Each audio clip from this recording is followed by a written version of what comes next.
कौन है जिसे मैं भगा नहीं सकता। तेरे वाणी है, कौन है जिसे मैं भगा नहीं सकता, जो तेरे प्राणों में बसा है। सतगुरु हमें कह रहे हैं कि कौन है जिसे मैं भगा नहीं सकता। तो संत कह रहे हैं कि हम सभी को अपने से दूर कर सकते हैं, सब व्यक्तियों को हम दूर भगा सकते हैं, लेकिन एक ऐसा है जिसे हम चाहकर भी उसे अपने से दूर नहीं कर सकते, और वो है परमात्मा। परमात्मा हमारे अंग संग है और हम चाहकर भी उससे दूर नहीं हो सकते हैं। संत कहते हैं कि वो तो हमारे प्राणों में ही बसा है। तो जो प्राणों में बसा है उस हम दूर कैसे कर सकते हैं। तो व्यक्ति जब तक सत्य से नहीं जुड़ता है तब तक वो परमात्मा को चाहता नहीं है। उसे तो संसार ही प्रिय है, वो परमात्मा का नाम लेना नहीं चाहता, उसके नाम से दूर भागता है और उसे उसके भी कोई कार्य हो तो उनसे भी वो बचना चाहता है, परमात्मा के कार्यों से भी।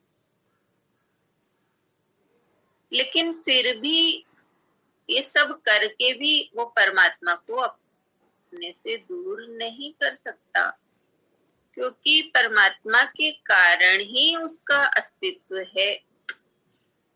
परमात्मा ना हो, शरीर से निकल जाए तो वो खड़ा नहीं रह सकता।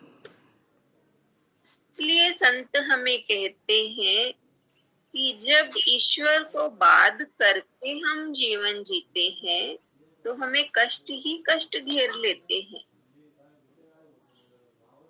और ये कष्ट जीवन में इसीलिए आते हैं कि हम इष्ट की ओर मुड़े।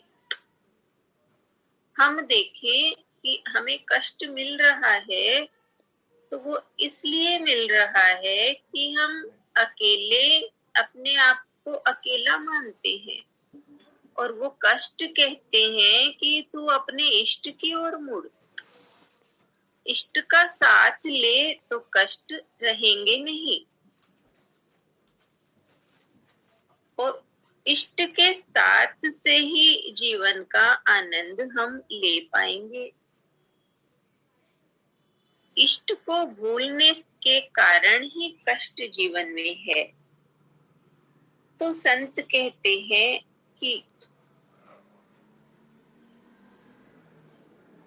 हम ईश्वर को भगाते हैं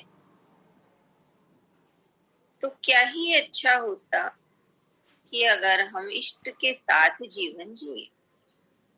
जो हमारे प्राणों में बसा है उसके साथ से हम जीवन जिए तो कितना आनंद आता, क्योंकि इष्ट है वो हमें निर्भर करता है। गुरु के वचन हम सुनते हैं तो कानों में मिश्री घुलती है, मन को आराम मिलता है, आंखों को सुकून मिलता है, यानी हर तरह से हमें ईश्वर का नाम हमें विश्राम की अवस्था में ले आता है। तो सब कुछ करते हुए भी इष्ट संग है तो जीवन में जीवन जंग नहीं,